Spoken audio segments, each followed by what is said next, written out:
Apuesto a que no sabías esto sobre el Imperio Español. Hola, amantes de la historia. Hoy, nos sumergiremos en el fascinante viaje del Imperio Español.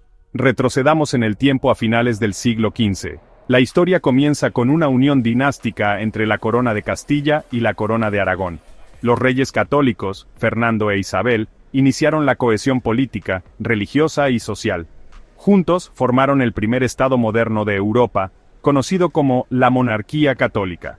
A pesar de los diferentes grados de poder real en las distintas regiones, establecieron un enfoque unificado a través del sistema de consejos. Unidad. Sí, unificación. No del todo. Avancemos rápidamente a finales del siglo XVI. Tras la Guerra de Sucesión Portuguesa, el rey Felipe II de España se hizo con la corona portuguesa, creando la Unión Ibérica. Felipe mantuvo cierto grado de autonomía en los territorios ibéricos, respetando las leyes e instituciones portuguesas. Esta unión forzada duró hasta 1640, cuando Portugal recuperó su independencia. El Imperio Español en las Américas comenzó con la conquista de los imperios locales y vastos territorios. En el siglo XVI, España conquistó el Imperio Azteca y el Imperio Inca.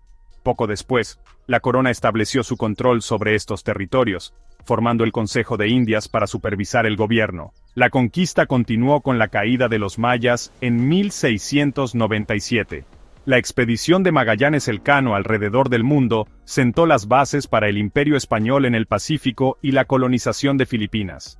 A finales del siglo XVIII, los reyes Borbones reformaron la estructura de gobierno en el extranjero. El monopolio comercial de la corona se derrumbó a principios del siglo XVII, por razones financieras. El Imperio Español continuó hasta las guerras de independencia hispanoamericanas, a principios del siglo XIX. Tras la Guerra Hispano-Estadounidense de 1898, España cedió sus últimas colonias en el Caribe y el Pacífico a Estados Unidos. Después de haber explorado la fundación y consolidación del Imperio Español, profundicemos en su expansión e influencia en todo el mundo.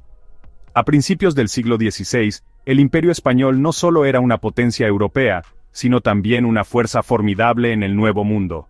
Tras el viaje pionero de Cristóbal Colón en 1492, España expandió rápidamente sus territorios por las Américas. La conquista del Imperio Azteca por Hernán Cortés y la caída del Imperio Inca a manos de Francisco Pizarro fueron momentos cruciales que consolidaron el dominio de España en la región. Pero las ambiciones del Imperio Español no se detuvieron ahí. En el Océano Pacífico, la expedición de Magallanes Elcano, la primera circunnavegación del mundo, abrió nuevos horizontes. Esto condujo a la colonización de Filipinas, expandiendo aún más la influencia de España. En Europa, los Habsburgo, a través de matrimonios estratégicos y herencias, trajeron más territorios bajo el dominio español. Carlos V, emperador del Sacro Imperio Romano Germánico y rey de España, ostentaba un poder inmenso, gobernando vastos territorios desde las Américas hasta los Países Bajos.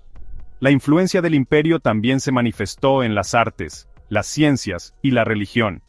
El Siglo de Oro español, un período de florecimiento de las artes y las letras, vio el surgimiento de figuras destacadas como Miguel de Cervantes y Diego Velázquez.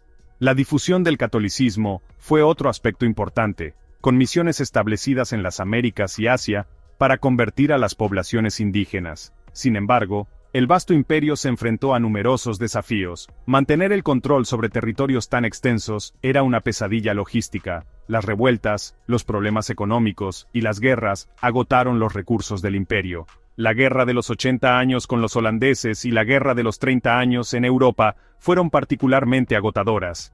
El declive del Imperio Español se hizo evidente en el siglo XVII, pero su legado es innegable.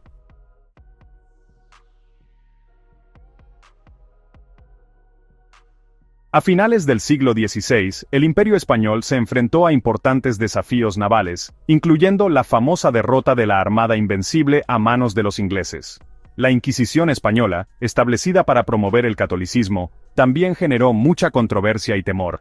Sin embargo, el imperio continuó acumulando riquezas de sus colonias, lo que ayudó a financiar sus guerras y expansiones.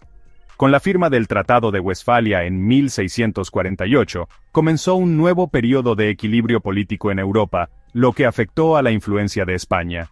En el siglo XVIII, el poder pasó a la dinastía Borbón, lo que llevó a reformas administrativas e intentos de modernizar el imperio. Sin embargo, las guerras napoleónicas desestabilizaron considerablemente el imperio. A principios del siglo XIX comenzaron los movimientos de independencia en Latinoamérica, lo que provocó que España perdiera la mayor parte de sus colonias en el Nuevo Mundo. En el siglo XX, España se enfrentó a desafíos internos, incluyendo la Guerra Civil Española, que tuvo un profundo impacto en el país. Hoy en día, España sigue siendo un país con una rica historia y un profundo legado cultural, con influencias visibles en todo el mundo.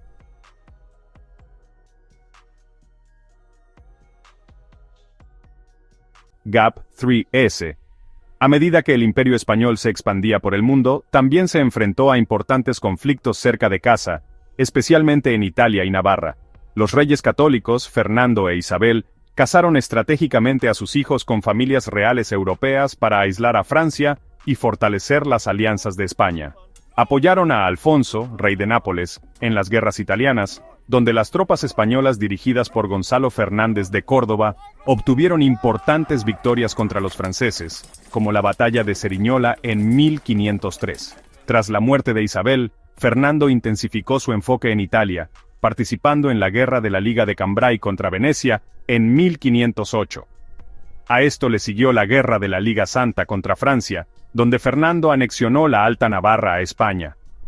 Estas campañas militares no solo afirmaron el dominio de España en Europa, sino que también demostraron su formidable destreza militar. La intervención de España en estos conflictos no se trató solo de ganancias territoriales, fue una prueba de sus estrategias políticas y militares. Las victorias en Italia y Navarra fueron cruciales para configurar el panorama geopolítico de Europa, afirmando la posición de España como una potencia líder en su época. GAP 3S. GAP 3S.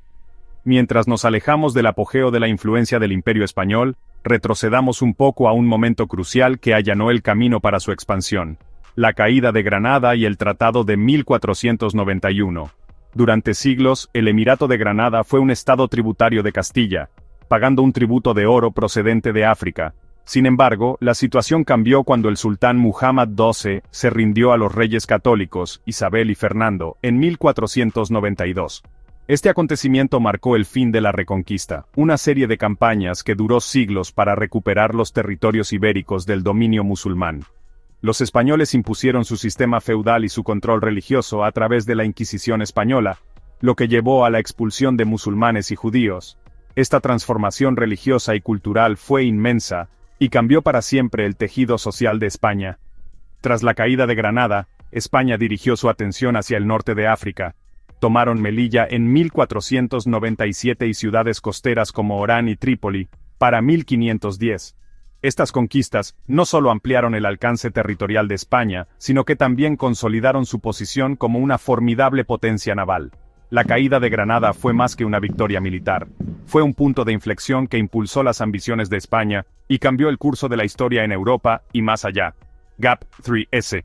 ¿Cómo crees que la caída de Granada cambió el curso de la historia en España y el mundo? Si te ha gustado este video y quieres descubrir más eventos históricos fascinantes, no olvides suscribirte al canal y activar la campana para no perderte nada. Nuestra aventura por la historia aún continúa.